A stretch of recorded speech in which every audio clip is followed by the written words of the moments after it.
तो चलो आज हम आईसीएससी क्लास 10 का एक सुपर इंपॉर्टेंट चैप्टर शुरू करते हैं, केमिकल बॉन्डिंग।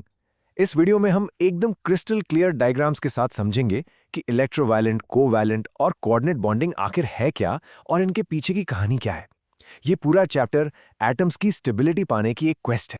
सबसे पहले ये केमिकल बॉन्ड होता क्या है? सिंपल सी बात है, ये बस एक अट्रैक्टिव फोर्स है, एक ग्लू है जो अलग अलग एटम्स को एक साथ जोड़कर रखता है। और इन सब का मकसद क्या है?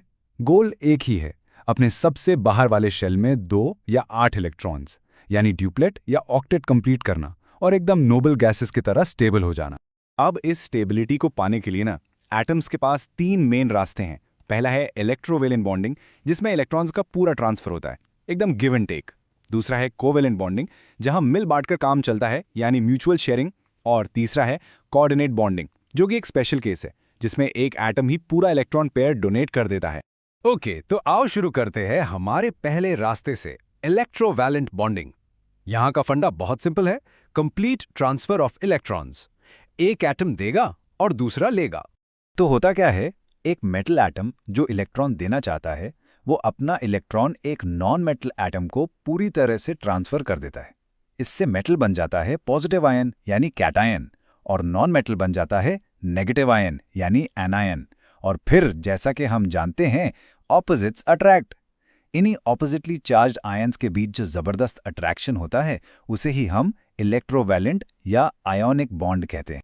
इसका सबसे क्लासिक एग्जाम्पल है हमारा कॉमन सॉल्ट यानी सोडियम क्लोराइड।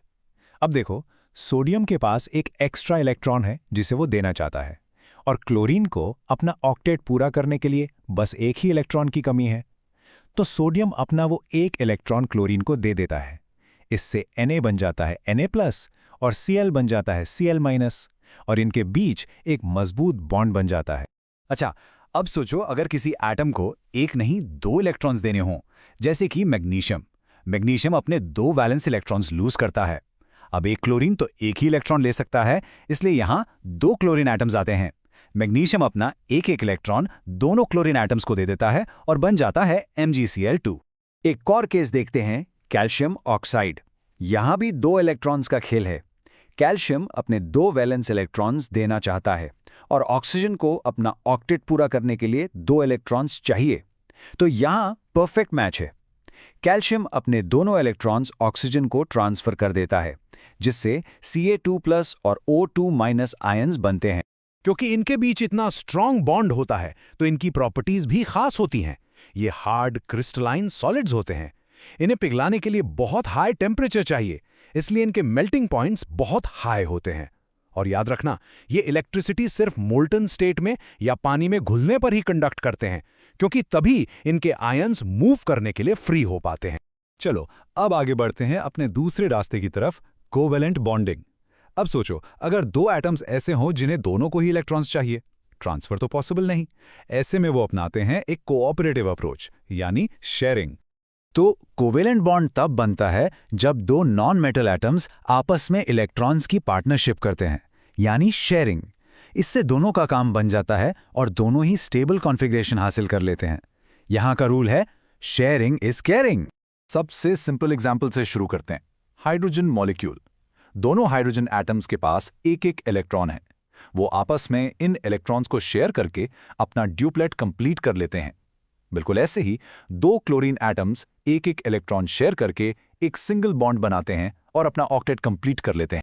जरूरी नहीं कि हमेशा एक ही पेयर शेयर हो, कभी कभी एटम्स 2 या 3 पेयर्स भी शेयर करते हैं। जैसे नाइट्रोजन मॉलिक्यूल में दोनों एटम्स 3 इलेक्ट्रॉन शेयर करके एक सुपर स्ट्रॉन्ग ट्रिपल बॉन्ड बनाते हैं। और यहाँ अमोनिया NH3 में देखो, नाइट्रोजन पर एक इलेक्ट्रॉन पेयर है जो शेयरिंग में हिस्सा नहीं ले रहा। इसे कहते हैं लोन पेयर, और ये आगे बहुत काम आने वाला है। और शेयरिंग की बात हो और कार्बन का नाम ना आए, ऐसा हो ही नहीं सकता। कार्बन तो शेयरिंग का किंग है। मीथेन में एक कार्बन 4 हाइड्रोजन एटम्स के साथ शेयर करता है, और कार्बन टेट्राक्लोराइड में वही कार्बन 4 क्लोरीन एटम्स के साथ 4 सिंगल बॉन्ड्स बनाता है। देखा कितना वर्सेटाइल है। पर एक सवाल है, क्या ये शेयरिंग हमेशा एकदम 50-50 बराबर की होती है?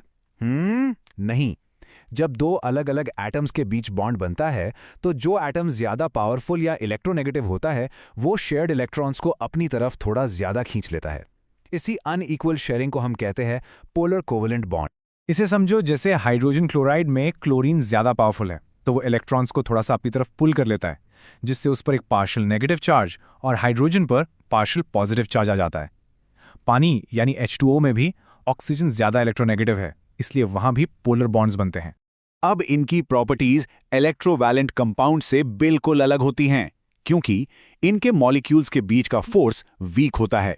इसलिए ये आमतौर पर गैस, लिक्विड या सॉफ्ट सॉलिड्स होते हैं। इनके मेल्टिंग पॉइंट्स भी काफी लो होते हैं, और क्योंकि इनके पास कोई फ्री आयंस नहीं होते, ये इलेक्ट्रिसिटी के पुअर कंडक्टर्स होते हैं। तो चलो एक रैपिड फायर कंपैरिजन करते हैं। इलेक्ट्रोवैलेंट में होता है इलेक्ट्रॉन ट्रांसफर, कोवेलेंट में होती है शेयरिंग। इलेक्ट्रोवैलेंट के मेल्टिंग पॉइंट्स हाई, कोवेलेंट के लो। इलेक्ट्रोवैलेंट कंडक्ट करते हैं, कोवेलेंट नहीं करते। ये टेबल एग्जाम्स में डिफरेंस वाले क्वेश्चंस के लिए परफेक्ट है। ओके, अब हम अपने तीसरे और आखिरी बॉन्ड टाइप पर आ रहे हैं, लेकिन उसे समझने से पहले इस एक कॉन्सेप्ट को अच्छे से समझना होगा जिसका जिक्र हमने अमोनिया में किया था। सवाल यह है कि आखिर ये लोन पेयर है क्या? बहुत सिंपल है।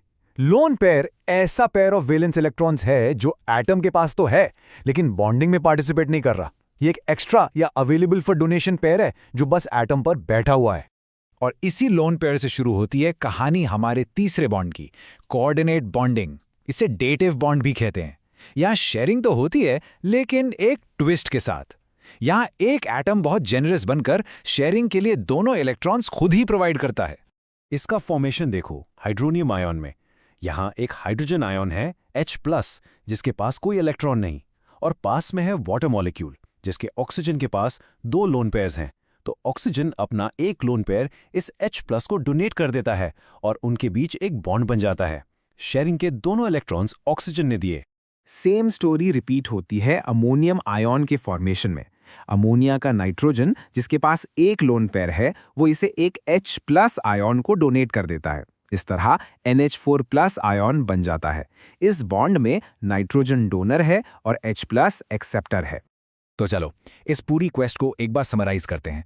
स्टेबिलिटी पाने के 3 रास्ते हैं: इलेक्ट्रोवेलेंट जिसका कीवर्ड है ट्रांसफर, कोवेलेंट जिसका कीवर्ड है शेयरिंग, और कोऑर्डिनेट जिसका कीवर्ड है लोन पेयर डोनेशन। बस ये 3 वर्ड्स याद रखो और आपको सब याद रहेगा। और आखिरी में कुछ super important exam tips. Electron dot structures हमेशा साफ सुथरे बनाओ। इलेक्ट्रॉन्स का ट्रांसफर या शेयरिंग अच्छे से दिखाओ। जहां भी लोन पेयर हो उसे मार्क करना मत भूलना। कोऑर्डिनेट बॉन्ड्स के लिए हमेशा एरो यूज करो, और जब भी प्रॉपर्टीज लिखो रीजन जरूर दो। और हां, डिफरेंस वाले आंसर्स के लिए हमेशा टेबल्स बनाओ। All the best.